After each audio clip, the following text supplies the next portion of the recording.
Oke,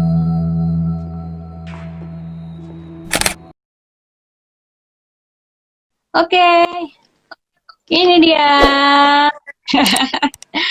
Halo, Tes. assalamualaikum. Waalaikumsalam warahmatullahi wabarakatuh. Ini kedengaran ya suaranya? Aman ya? Aman. Apa kabar, Oh iya. Daeng? Alhamdulillah sehat. Luar biasa. Nah, Pagi. wah,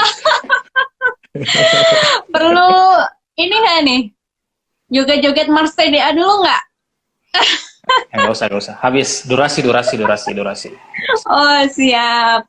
Oke, ini Daeng Fakih. Siapa lagi yang nggak kenal ya tentang Daeng Fakih? Beliau Us. sebenarnya udah artis TDA papan atas. Us. Eh, Ngeri. dan beliau ini di TDA ini udah nggak asing lagi karena dari zaman bahula ya udah di TDA ya. Dari zaman Waktu itu masih Soeharto, Pak. Waktu zaman Soeharto wah, masih sudah di TDA saya tuh. mantap. Pernah jadi Masih Kadif Orde Baru waktu itu. Iya. Pernah jadi Kadif Epi, kemudian di TDA Makassar, kemudian juga sekretaris TDA Makassar, sempat jadi ketua wilayah juga, kemudian di Dirpelang ya dulu ya, anggota, terus Wadir. tahun ini Wadir Pelang ya. di 5.1, sekarang di 6.0 sebagai direktur. Ini sebenarnya direktur saya ini. Pimpinan saya ini. Baik, tanpa panjang lebar, ini saya langsung ya ke Daeng. Nanti teman-teman yang ingin bertanya bisa langsung nulis ya. Nanti eh ini enaknya gimana Daeng? Mau materi dulu atau bisa di tengahnya ada pertanyaan atau seperti apa? Mungkin materi dulu aja kali ya, nanti pas paling ini ya paling sedikit lah gitu. Karena slide-nya cuma 13. Oh, Tapi siap. penjelasannya Oke. mungkin yang 130 menit kayaknya. Mantap. Katanya kalau dari live IG itu pada siap untuk sampai subuh deh. Gitu. Oh iya, baiklah kalau begitu. Oke, oke, kita mulai ya, langsung ya. Oke. Oke, Assalamualaikum warahmatullahi wabarakatuh. Teman-teman semua, saya sapa-sapa dulu ya. Di sini sudah ada member se-Indonesia Raya ya, karena sebenarnya saya yang pegang database-nya ya. Di Direktorat Pelayanan Keanggotaan ini adalah direktorat yang apa namanya yang menangani tentang membership TDA. Jadi alhamdulillah saya sebenarnya sudah dari periode sebelumnya 5.1 sudah berkecimpung ya. Jadi di wakil direktur ya. Sebelumnya juga tahun 2011 saya salah satu dari 15 orang yang apa namanya yang mendirikan atau yang meluncing TDA Makassar waktu itu tahun 2011. Nah, saat ini aktivitas saya adalah sebenarnya banyak sekali di dunia digital marketing. Nah, olehnya itu saya sangat kaget juga sih waktu disuruh sama Mbak Rira bagian Epic ya. Dir Epic Markom maksudnya ya. Dia minta dia minta untuk bahas materi ini. Sebenarnya saya juga masih masih apa ya, masih lagi recovery sih ya. Lagi proses cari celah gini karena memang setelah wabah ya, saya kan benar-benar merasakan itu pas di tanggal 16 Maret. Itu benar-benar langsung terjadi perubahan ya. Sampai saya buat update status waktu itu, saya bilang hanya apa, Tuhan bersama orang-orang yang invoice-nya belum dibayar gitu. saking saking saking parahnya konsep seperti ini, saking parahnya wabah ini ya, semua lini bisnis itu menjadi berubah gitu, terutama yang ada di jasa, di dunia training dan sebagainya. Oke, mungkin saya langsung saja ya. Oke. Siap. Oke, saya ucapkan terima kasih kepada Mas Ananto. Mas Ananto ini adalah salah satu mentor saya dan banyak diskusi tentang digital marketing karena beliau orang riset ya. Jadi saya izin beberapa hal juga mengambil data dari beliau. Oke, jadi yang perlu kita pahami bahwa COVID-19 ini memang sekarang lagi viral. Bahkan viralnya orang sampai cek berita itu sampai dia kala-kala waktu sholat ya 5 kali sehari gitu. Jadi pagi-pagi langsung cek lagi berapa jumlah yang positif gitu. Mau tidur cek lagi berapa jumlah yang positif itu. Saking orang jadi parno seperti itu.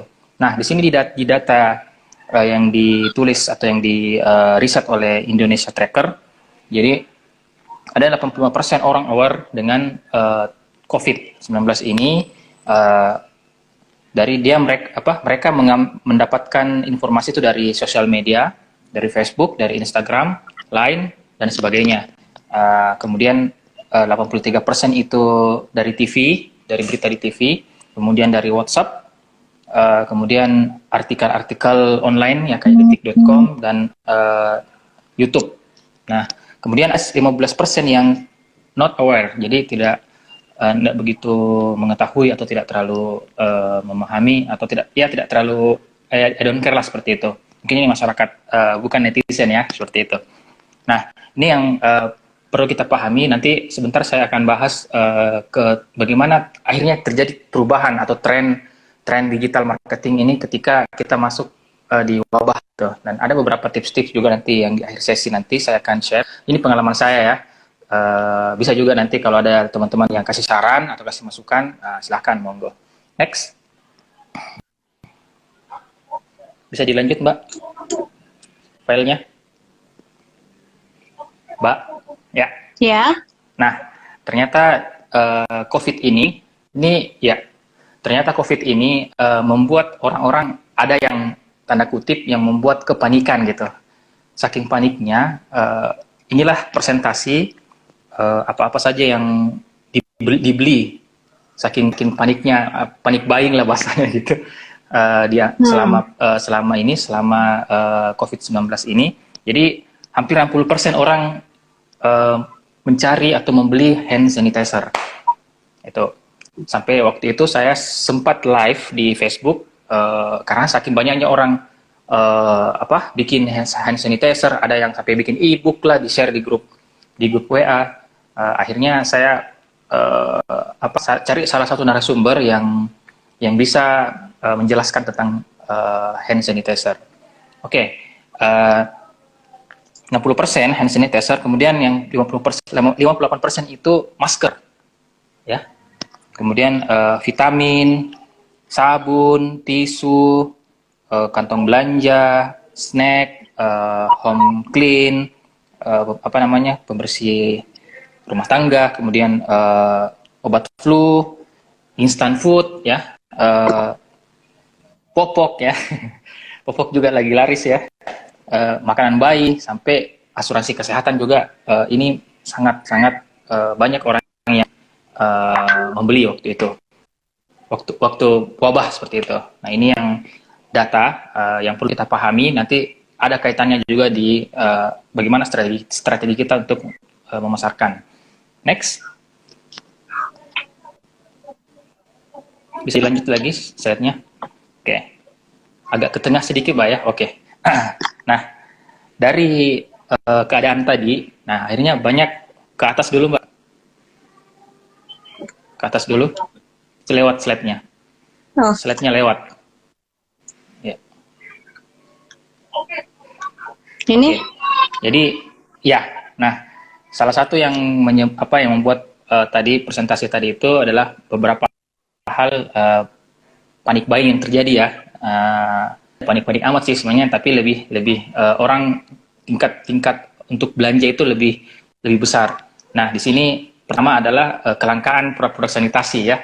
Jadi hari kedua setelah diumumkan bahwa kerja WFH, work from home, itu hari kedua saya disuruh beli ini hand sanitizer, alat-alatnya itu langsung habis, masker habis gitu. Jadi terjadi kelangkaan.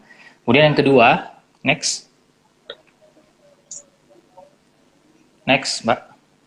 Ya, orang-orang membeli next sebelumnya lagi.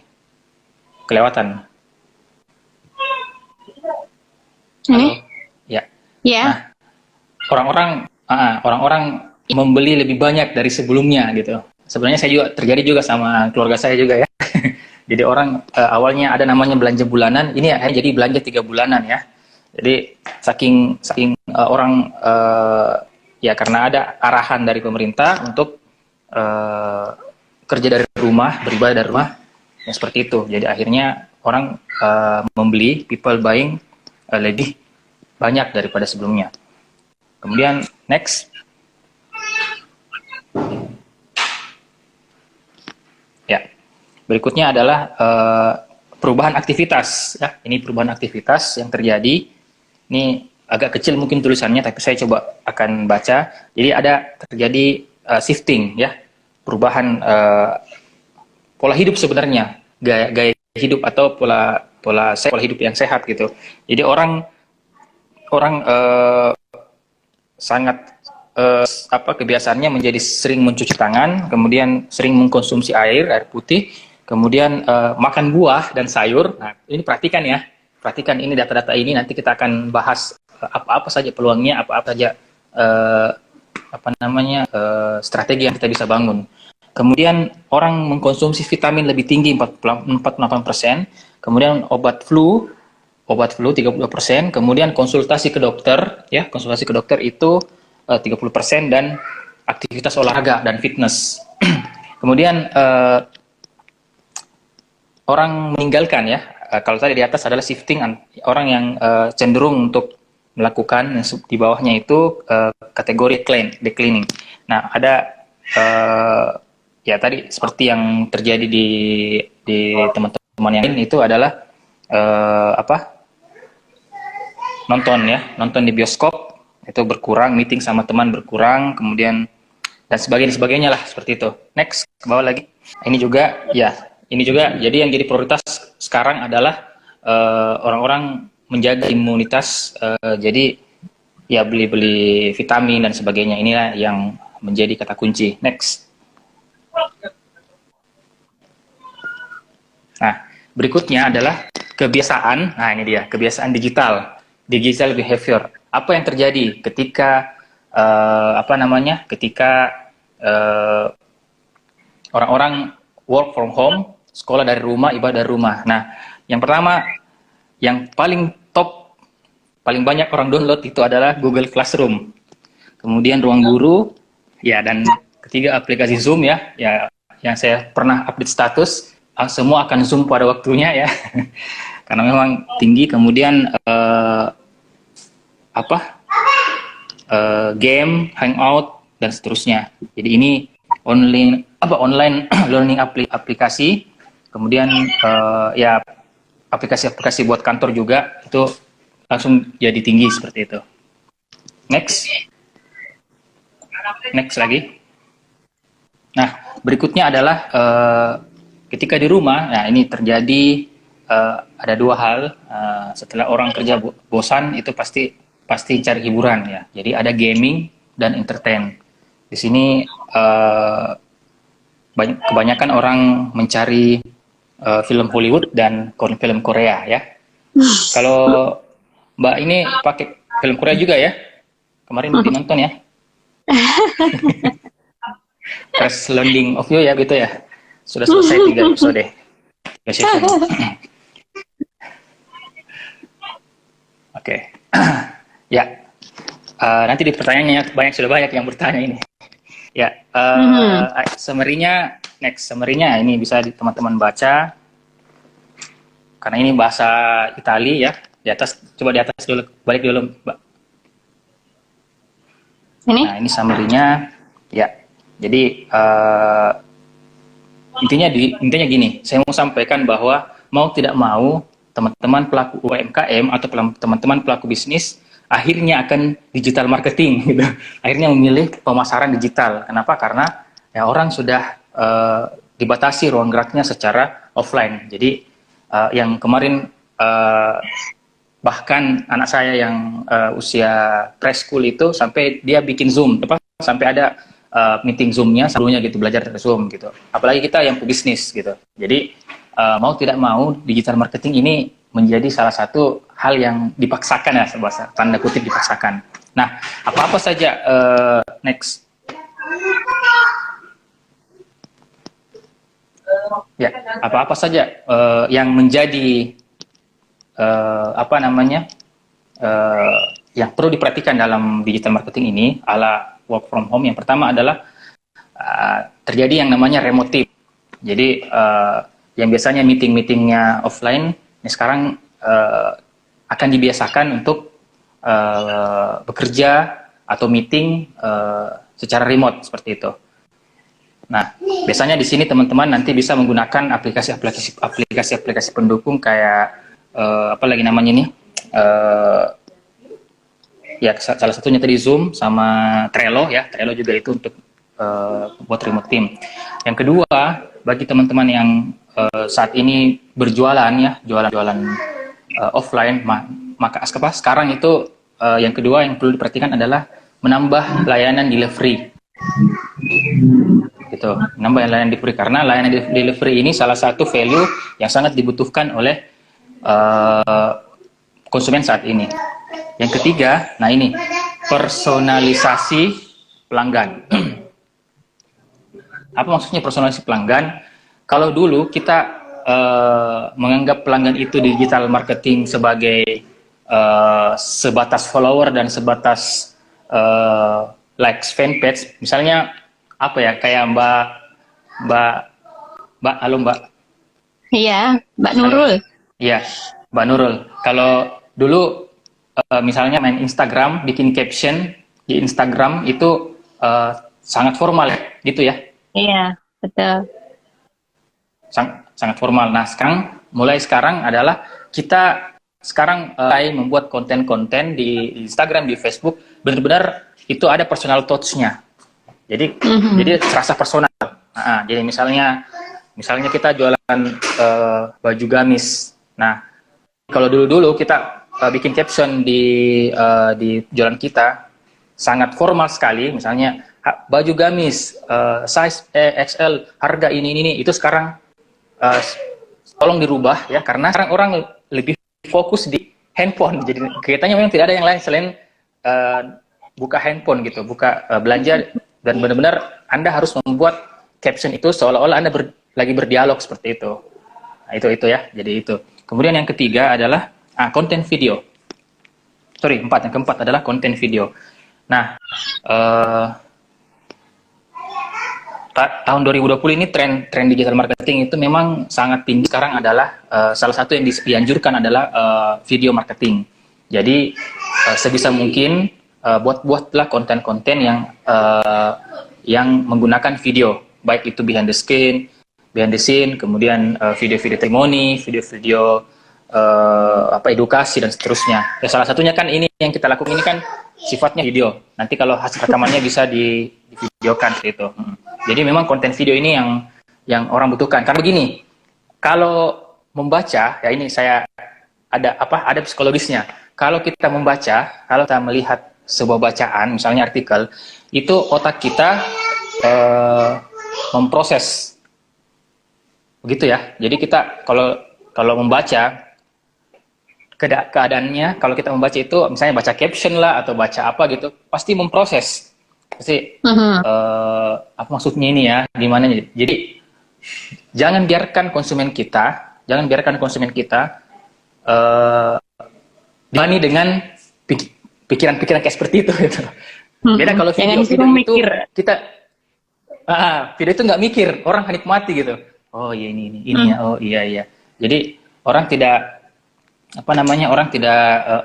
nikmati alur video itu tersebut gitu.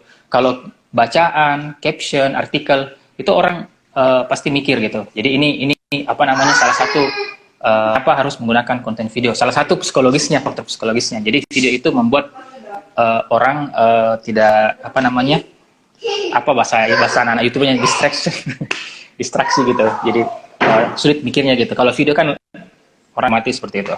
Kemudian yang keenam adalah influencer. Nah, influencer di sini lebih ke sebenarnya nano influencer, yaitu teman-teman kita atau salah satu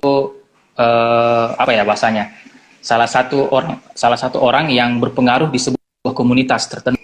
Nggak harus followernya yang 20.000, 10.000.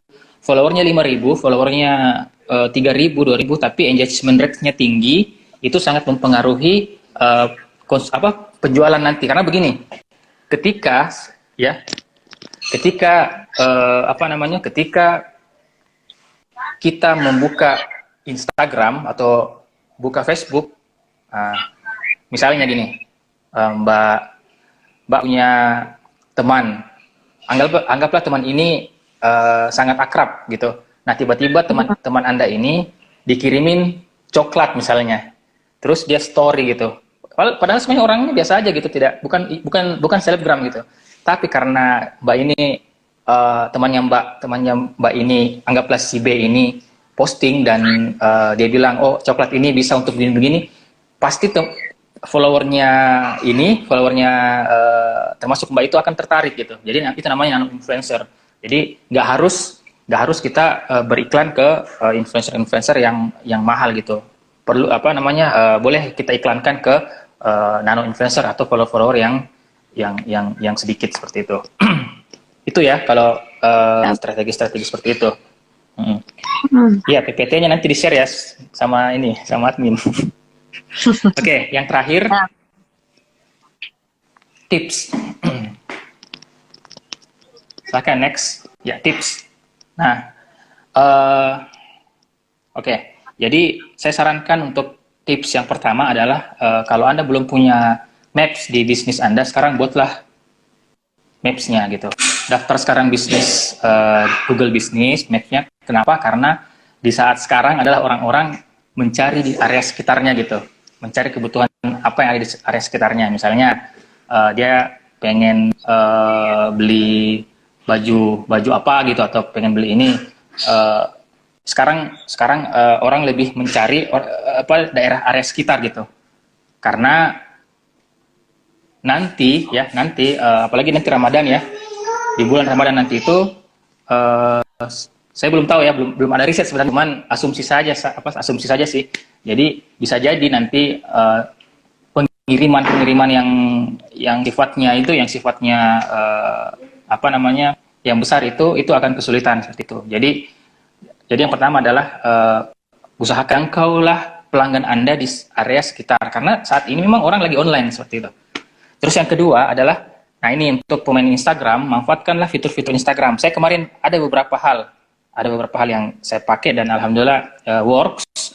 Yang pertama adalah live. Karena orang di rumah, terus terang ya, 24 jam kita di rumah terus gitu. Terus tidak ada kegiatan gitu. Apa yang kita lihat selain nonton sama kepoin akun orang gitu. Kalau tiba-tiba ada live seperti ini kan, orang pasti kepo, ini apaan ini. Nah, akhirnya ya pertama adalah manfaatkan fitur live. Apa yang harus dibahas di live? Ya, bahaslah edukasi tentang produk Anda, bahaslah fitur-fitur produk Anda dan sebagainya seperti itu. Kemudian stiker. Nah, stiker yang sangat ampuh sekarang supaya dilihat sama follower Anda itu adalah stiker di rumah aja. Nah, ini rahasianya. Benar nggak? Gimana, Mas? Mbak Nurul? Gimana itu? Pernah pakai stiker di rumah aja? Oh. Pernah kan? Stiker. Iya, Stiker story. Iya. Stiker yang di story Instagram di rumah aja. Nah, itu stiker di rumah saja itu muncul story nomor 2 gitu. Dia muncul di nomor 2 atau nomor 3, lupa saya. Nah, stiker itu akan orang-orang yang menggunakan stiker itu adalah follower kita yang kalau kita nggak pernah lihat status dia, kita akan lihat dari stiker itu. Ya, ada yang bilang pasti akan banyak pengunjungnya gitu. Iya, masih bisa digunakan. Setiap Anda posting di story, gunakanlah stiker di rumah aja gitu. Stiker story di rumah aja. Itu sangat powerful untuk engagement sama follower Anda gitu. Oke, siap. Nah, sekarang masih ada ya stikernya itu teh? Stikernya masih ada ya? Oke. Masih ada kayaknya. Nanti kita cek lagi. Tapi stiker itu sangat works. Kemudian yang keempat ada gunakanlah fitur template. Template. Template apa ini? Fitur begini, template story. Oh, Biasanya ya, ya. begini. Nah, sebutkan lima produk kamu, lima produk yang pernah kamu beli. Tag tiga teman kamu seperti itu. Nah, akhirnya banyak ikutan gitu. Akan ada banyak gitu kan? Template segitu. Atau misalnya kamu kegiatan apa sih yang kamu lakukan di rumah kamu? Nonton ini, silahkan centang gitu. Itu juga powerful. Kemudian ajak 3 orang temanmu gitu. Itu salah satu membuat engagement juga sih gara-gara itu. Saya pernah pakai punya template-nya UMKM. Jadi pertanyaannya di situ adalah sebutkan 3 online shop atau 3 produk yang pernah kamu pakai atau pernah kamu beli. Jadi di tag, kemudian tag 3 teman kamu. Saya DM 20 pembeli saya. Jadi yang pernah story gitu ya, saya DM. Saya bilang begini, Mbak atau Mas, dukung kami supaya kami bisa melanjutkan perjuangan kami di masa ini, masa Covid ini atau wabah ini dengan cara tag akun kami. Dari 20 orang itu ada sekitar 18 orang yang melakukan story seperti itu, dan gara-gara itu mereka yang tadinya lupa dengan kita beli lagi gitu. Saya kangen gitu. lagi sama produk kamu gitu. Bahkan teman-temannya juga lihat gitu, oh ini ada ya, akhirnya dia follow kita gitu. Itu saya tips-tips itu, fitur-fitur Instagram yang bisa kita gunakan seperti itu. Nah, kemudian bagi yang menggunakan Facebook Ads, saya kemarin coba, tapi ini kuliner sih, saya nggak tahu kalau produk-produk yang B2B dan sebagainya, tapi kalau kuliner kan memang lagi banyak yang gunakan gitu. Gunakanlah beriklanlah dengan menggunakan target geolocation atau daerah Anda gitu. Jadi misalnya saya jualan, selama ini saya jualan coklat misalnya, selalu saya jual ke luar daerah gitu, ke lintas provinsi. Nah, sekarang coba bikin iklan, tapi iklannya cuma 3 km dari rumah Anda gitu. Gitu loh. Halo. Siap. Halo. Nah, ini ada yang nanya nih, Daeng. Ya, seperti itu. Jadi, ini saya selesaikan di 3 lagi, baru kita tanya jawab ya. Siap, lanjut. Oke, jadi Facebook itu kalau bisa pakai geolocation atau targetingnya jangan ke kota tapi di location, supaya yang belanja itu adalah orang-orang sekitar, biar mudah gitu. Karena ya kita saya bilang tadi, orang-orang kan pada aware tentang COVID-19 ini.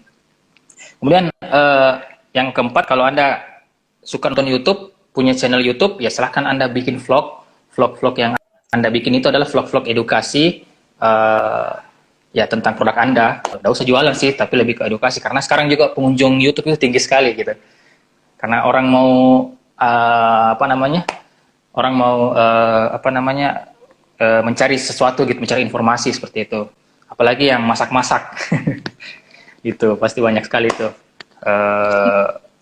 video-video masakan apa yang saya harus masak hari ini, besok apa dan seterusnya gitu. Kemudian yang kelima, ini yang belum main TikTok ya boleh main TikTok sekarang, karena engagement di TikTok itu lumayan tinggi. Kalau saya gunakan TikTok itu untuk membangun awareness saja gitu. Jadi saya ada beberapa brand pakai TikTok supaya TikTok ini bisa membangun awareness gitu. Supaya membangun awareness, brand awareness di sini gitu. Tapi bukan untuk mencari closing di situ, nggak bisa di TikTok. Kita cuman bangun awareness di situ, brand awareness, bikin challenge dan sebagainya. Sudah ada yang TikTok. Dan terakhir adalah ini sekaligus saya sambung salah satu campaign yang akan di launching oleh TDA ini adalah beli TDA. ya. Jadi di beberapa daerah itu sudah melakukan bikin grup namanya grup beli TDA. Jadi rules-nya adalah Anda gabung di sini siap beli dan siap promosi gitu. Siap beli produk orang sama member dan siap promosikan juga sesama member. Jadi ini cukup bagus juga digunakan. Jadi teman-teman TDA yang nonton hari ini, kalau bisa ya, ya ini sebenarnya salah satu solusi dari teman-teman yang lain juga di daerah-daerah lain itu membuat grup beli TDA. Nah, beli TDA ini Anda bisa saling beli gitu. Yang kedua, kita juga sudah punya marketplace-nya. Saya sudah punya webnya, namanya belitda.com. Nanti teman-teman bisa buka setelah live ini dan bagi yang member di TDA Paspor itu sudah bisa mengupload produknya di situ. Salah ya. Itu mungkin Mbak ya untuk materi saya. Mohon maaf kalau kurang berkenan dan mungkin sudah sesuai dengan harapan. Yang benar itu dari Allah, yang salah-salah itu semuanya kita serahkan kepada admin saja ya. Oke, saya kembalikan. Assalamualaikum warahmatullahi wabarakatuh. Waalaikumsalam warahmatullahi wabarakatuh. Baik, Daeng, terima kasih atas pemaparannya. Bagi teman-teman yang baru datang, temanya hari ini adalah digital marketing di masa social distancing. Tadi Daeng Fakih sudah menjelaskan tentang tips-tips ya tentang digital marketing di rumah aja. Jangan sampai kita di rumah aja itu hanya berdiam diri gitu loh. Kita juga bisa memaksimalkan marketingnya. Bagi yang offline bisa mengadakan delivery. Nah, beberapa tips yang bisa dilakukan ini yang masih. Nah, tadi ada yang nanya nih, Daeng. Kalau misalkan kita nggak pakai ads, location, itu ada tips lain nggak? Gimana? Kalau misalkan? Ini berarti yang ketiga itu. Halo? Nomor 3 kan tipsnya, gunakanlah Facebook Ads untuk by location. Nah, beliau itu belum pakai ads. Minta tipsnya itu harus gimana? Bentar. Lagi. Boleh ditulis Kak di situ. Siap.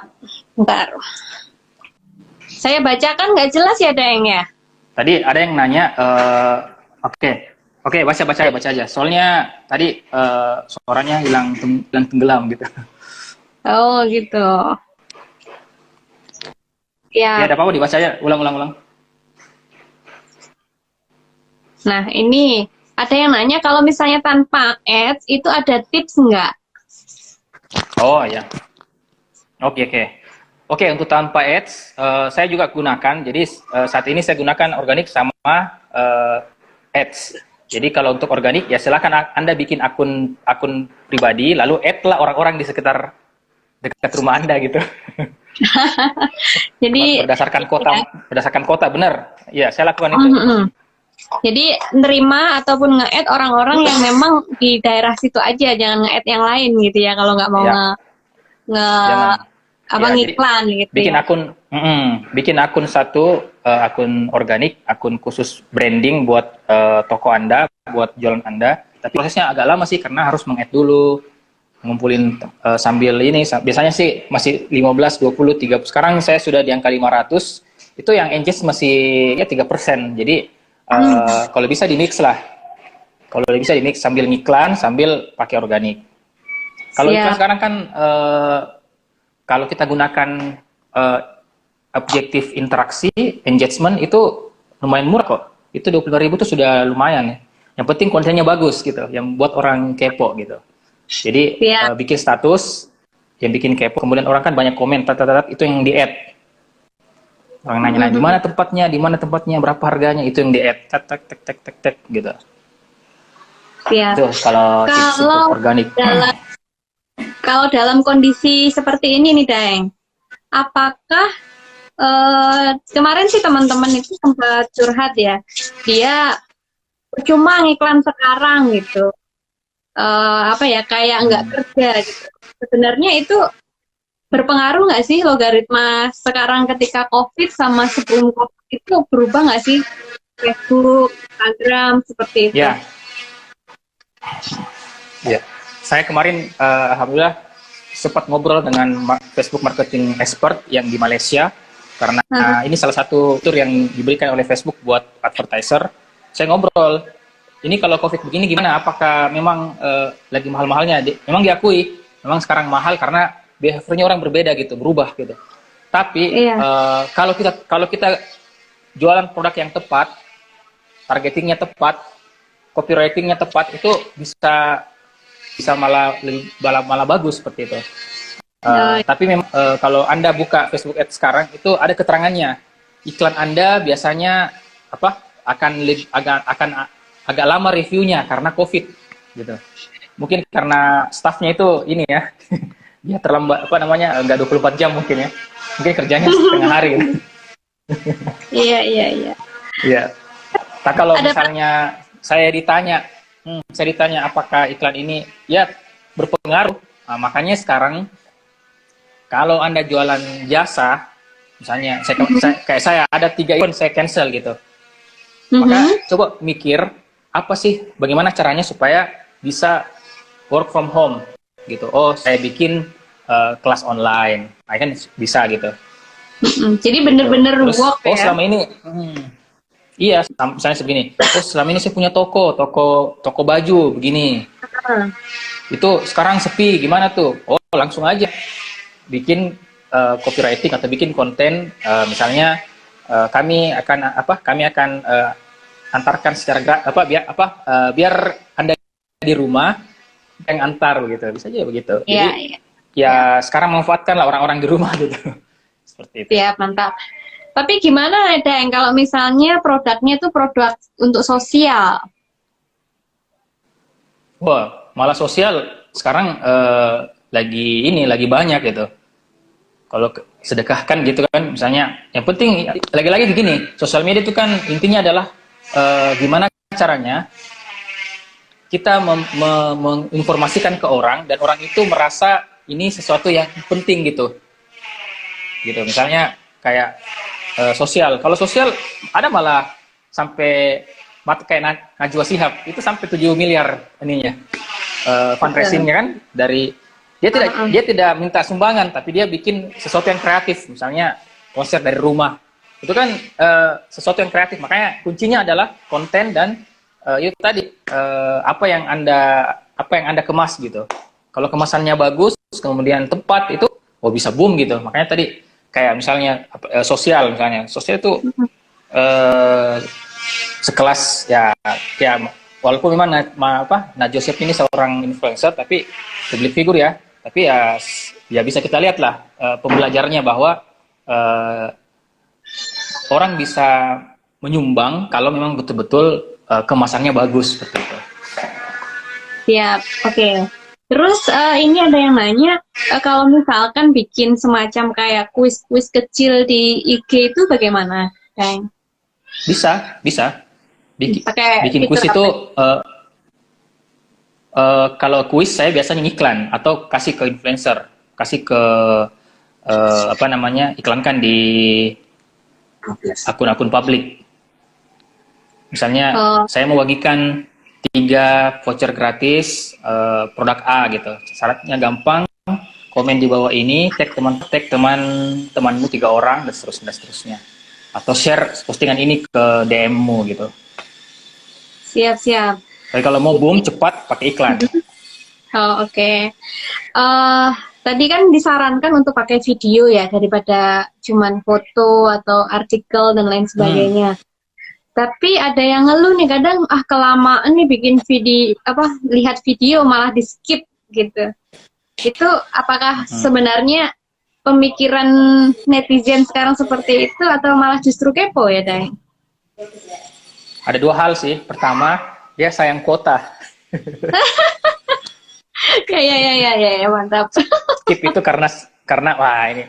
Makanya jangan juga bikin video yang 10 menit, Pak. Oh. Iya, itu kalau 10 menit itu film jadinya, film pendek ya. Video yang durasi 1 menit. 15 detik kalau story.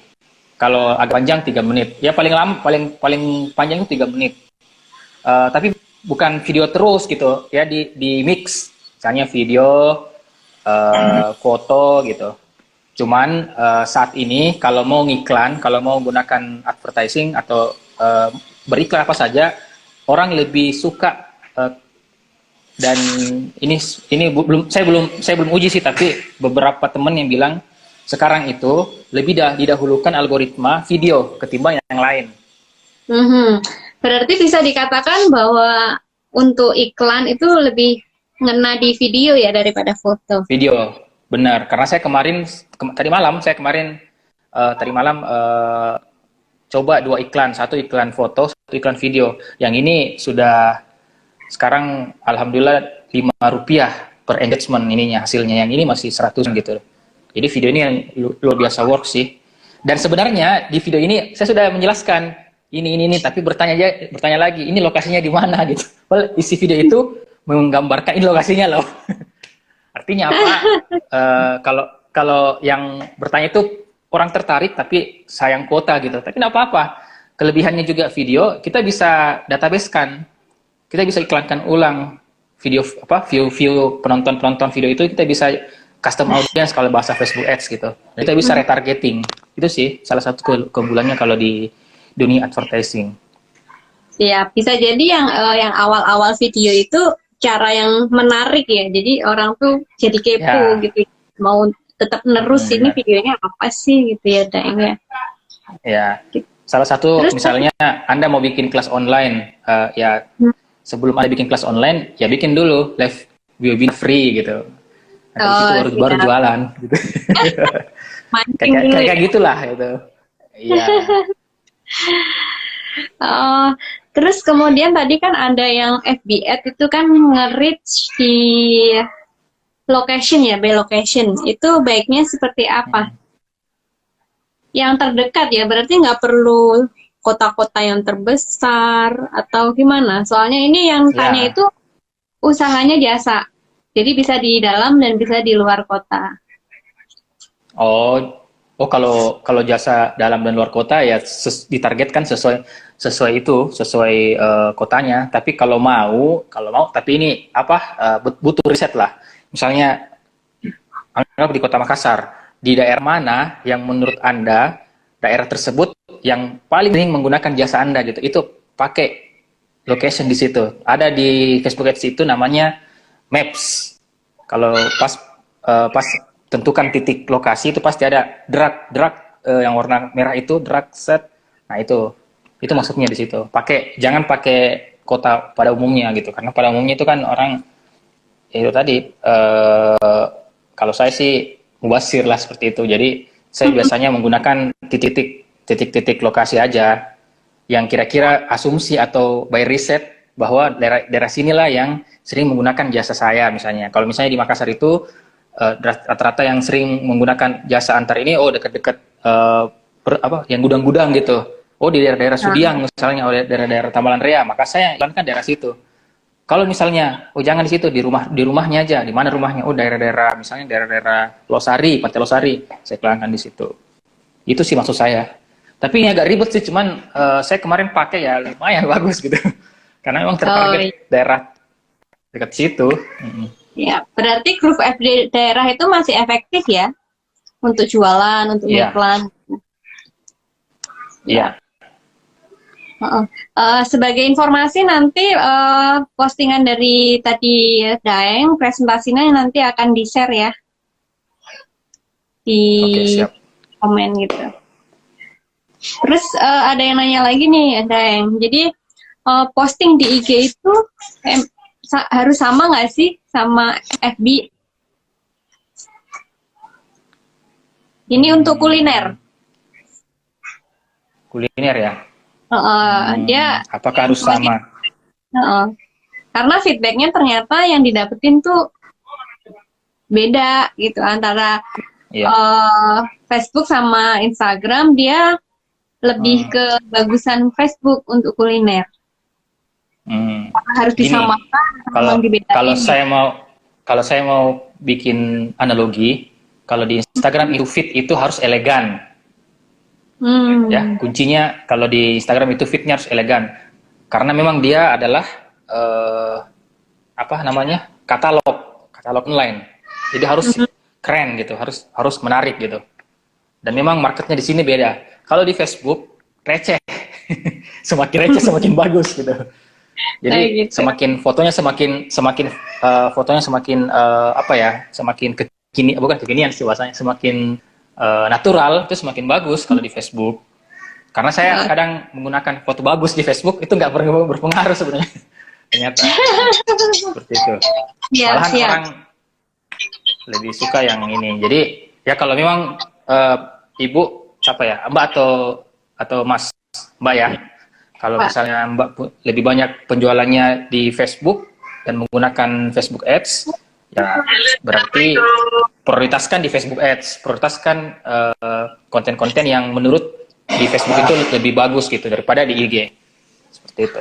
Jadi jangan sekarang coba-coba gitu. Pilih salah satunya karena masa pandemi ini ya kita harus cari langsung closingan cepat gitu. Jangan nanti ini gimana kalau gini, nggak usah. Pokoknya dapat satu ini yang winning, dapat satu channel yang menghasilkan, fokus di sini gitu. Karena ini yang menghasilkan uang gitu. Kalau ini lagi dipakai, aduh sayang gitu. Iya. Deng, ini nggak kerasa ya udah 1 jam kita. Oh, iya sih. Iya, ini bentar lagi kita akan mati ya, karena kan Instagram 1 jam aja. Mau lanjut? Siap. Mau lanjut ya, jadi kita stop dulu ya, nanti ada page 2. Nggak apa-apa. Berarti pertanyaan aja ya? Halo? Ya.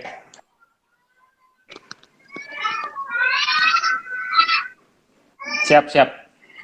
Kalau dalam kondisi kayak gini nih, Deng, ini kan istilahnya kondisi yang lagi nggak oke nih. Terus kemudian kita kan juga harus memikirkan tentang cash seperti itu. Mungkin satu atau beberapa atau mungkin banyak dari teman kita itu mengalami penurunan pendapatan yang sangat drastis, sehingga mau nggak mau akan membuka peluang baru atau bisnis baru atau mungkin bisnis yang masih sekaki atau bisa jadi lebih gitu kan. Nah, ini yang ingin saya tanyakan itu ketika dia misalkan kalau saya itu kan dokter hewan gitu loh. Dokter hewan ketika dulu di digital marketing, brand saya itu adalah yang ya kalau ada Mbak Nurul berarti tentang kucing seperti itu. Tapi dalam kondisi seperti ini bisa jadi saya nggak ke kucingnya. Misalkan nih saya banting setir jualan sembako, nah gitu. Nah ini kan kayak akhirnya ketika di sosial tuh kayak nggak stabil gitu loh. Lu kemarin gini kok sekarang lu jadi gini, itu gimana Daeng? Apakah kita dalam digital marketing tuh harus satu? Misalnya kalau Daeng itu ya memang jagonya di digital ya, jangan jualan yang lain gitu. Itu gimana menurut Daeng? Tadi kan Mbak dokter hewan, ya, berarti sudah punya market, sudah punya database orang-orang yang sudah periksa ke klinik Mbak. Nah, kebutuhan hewan apa yang selain kesehatan? Makanan kan? Nah, sebenarnya bisa jualan makanan hewan. Pindah aja ke situ. Kan yang dibutuhkan orang-orang lain kan juga bukan hanya makanan manusia, makanan hewan juga dibutuhkan. Iya, siap. Contoh gitu. Cara mengoptimalkan FB bagaimana? Cara mengoptimalkan FB? Iya. Nah, cara mengoptimalkan Facebook adalah dengan cara ada 2 cara sih. Bisa dengan cara organik atau cara ads. Kalau cara organik tadi saya sudah sampaikan, berarti kalau organik itu bisa Anda menggunakan teknik personal branding. Itu ada di YouTube saya tuh. Nanti buka channel YouTube Daeng Fakih, atau ada di Teda TV juga, ada di channel Teda TV, cari cara jualan lewat Facebook pribadi, itu bisa. Silahkan pelajari di situ. Kalau lebih lengkapnya ada di Fakih, nanti ada tips Facebook untuk personal branding. Itu kalau untuk untuk organik. Kalau untuk ads, ya iklan, gunakan Facebook Ads, karena dengan ads itu ya kita minta bantuan ke yang punya Facebook untuk seperti itu. Itu aja sih. Siap. Ini ada pertanyaan lagi. Untuk bangun brand awareness, itu tuh enak menggunakan endorse atau iklan? Bangun brand awareness untuk Instagram ini ya? Iya, Instagram. Kalau Instagram Ads, kalau Instagram biasanya untuk membangun membangun basis follower itu, saya biasanya pakai endorse. Jadi mengumpulkan follower yang bagus-bagus tuh. Misalnya saya ngiklan ke misalnya influencer A. Influencer A ini followernya rata-rata mirip dengan pembeli saya gitu. Maka saya coba iklankan di situ supaya followernya pindah ke saya gitu. Pindah ke saya, ke B lagi pindah. Nanti kalau kita sudah punya follower yang menurut kita sudah oke, baru kita gunakan ads. Karena di ads itu ada fitur, kita ngiklan di ads itu ada fitur automatic target. Automatic target itu kalau di dalam Facebook Ads itu sama dengan custom audience dan lookalike. Jadi kita retargeting. Jadi ads-nya itu digunakan buat retargeting. Kalau endorse digunakan mengumpulkan follower gitu. Ya, berarti baiknya endorse dulu baru ngiklan ya. Terus kemudian untuk produk fashion nih. Bisa juga jalan dua-duanya. Kalau pakai ad itu lebih enak ditargetkan ke seluruh Indonesia atau kota-kota tertentu saja ya? Kalau apa? Produk fashion. Oh, ya di riset, semuanya harus by riset sih. Kalau kita langsung iklankan se-Indonesia kan kasihan. Ini kan lagi gitu. Kalau kita tidak punya kota-kota yang kita bisa riset secara, jadi ibaratnya begini, kita mending jadi sniper lah gitu, yang menembak yang sayang peluru gitu. Sayangilah peluru Anda gitu, daripada jadi Rambo yang habis pelurunya gitu. Padahal musuhnya cuma 2 gitu, tapi gayanya nembak gitu. Jadi usahakan jadilah sniper marketing gitu. Jangan jadi Rambo marketing. Bahaya kalau jadi Rambo marketing, habis duitnya. Jadi caranya ya tadi harus riset kota yang mana yang membutuhkan produk Anda. Kalau misalnya kita bisa kirimkan lintas pulau atau lintas kota, maka usahakan kalau di ads-kan adalah usahakan pakai itu tadi saya bilang geolocation biar tertarget seperti itu. Siap. Nah, dalam itu kan perlu konten atau copywriting ya, Daeng. Boleh nggak di-share tips-tipsnya dalam pembuatan konten atau copywriting yang bikin orang tertarik tuh seperti apa dalam kondisi sekarang COVID-19 ini? Iya, ini bagus pertanyaannya. Barusan saya belajar tadi, dapat ininya, dapat beberapa insight-nya. Jadi kalau seperti yang saya bilang tadi, copywriting itu adalah personal touch. Ya, jadi kita yang pertama adalah buatlah caption atau buatlah copywriting yang akan kita menceritakan produk kita. Yang pertama, sekarang kita menceritakan produk kita. Yang kedua adalah berikan tadi kesan sentuhan pribadi, Jadi jangan bikin copywriting atau jangan bikin caption atau jangan bikin materi iklan itu seolah-olah Anda formal gitu. Misalnya begini, kita ketemu Mbak Nurul, baju warna biru XXL harga 259.000 tersedia, silakan hubungi saya. Itu kan apa responnya orang kalau kayak begitu baca itu kan apaan ini tuh maksudnya gitu. Tapi kalau misalnya begini, halo Mbak, masih ingat nggak baju yang dipakai sama artis A?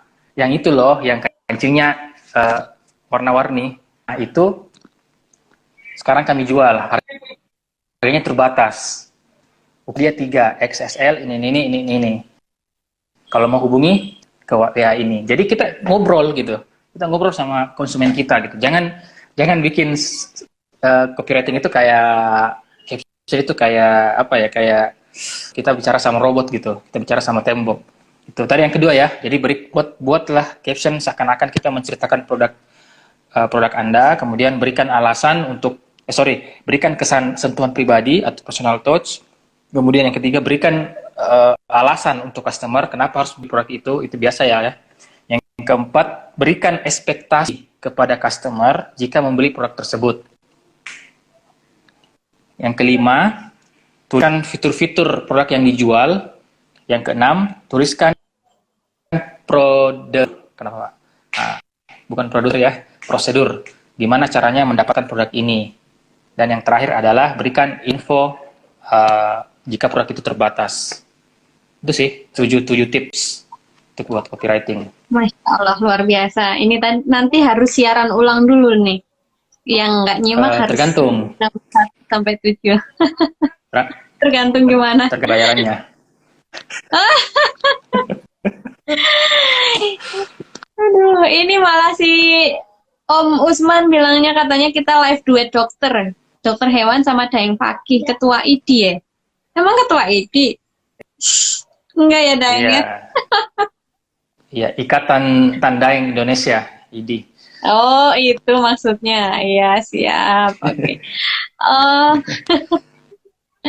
Daeng ini kan luar biasa ya malam ini, dan alhamdulillah pertanyaan-pertanyaan udah selesai terjawab gitu. Nah, nanti akan kita share materinya.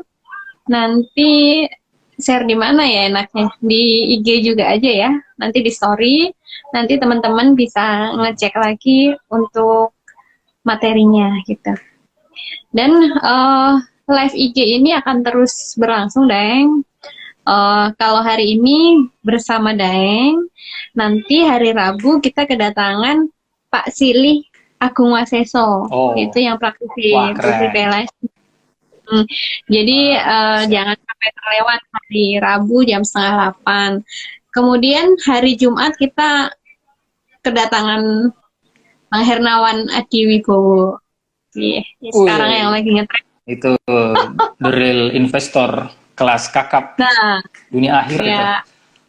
Iya, oke. Jadi untuk seminggu ini pastikan teman-teman set alarmnya. Nanti setelah Daeng ada Pak Silih Agung Waseso, kemudian ada Pak Hernawan Adiwibowo. Dan nanti selanjutnya juga ada Pak Lutfil.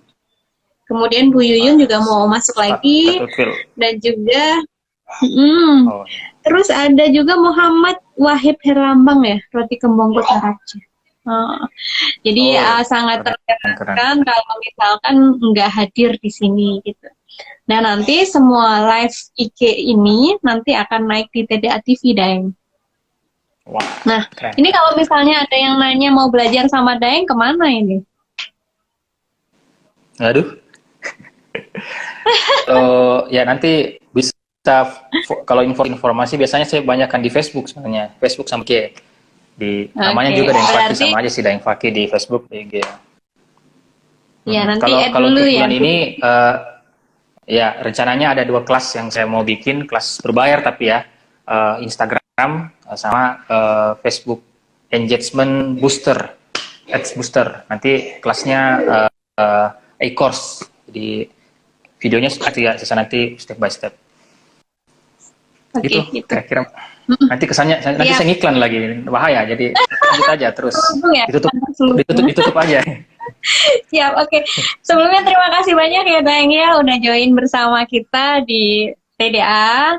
Nanti semoga bermanfaat dan jangan kapok jadi narasumber di sini bersama saya. Ya, semoga bermanfaat. Sehat-sehat semua. Semoga kita segera melalui wabah ini dengan tetap semangat gitu ya. Amin. Oke, terima Amin. kasih teman-teman semua yang sudah mengikuti kita dari awal sampai akhir. Sampai ketemu lagi hari Rabu dan Jumat ya, 7:30. Oke, terima kasih ya, Deng. Salam kolaborasi. Assalamualaikum warahmatullahi Salam kolaborasi. wabarakatuh.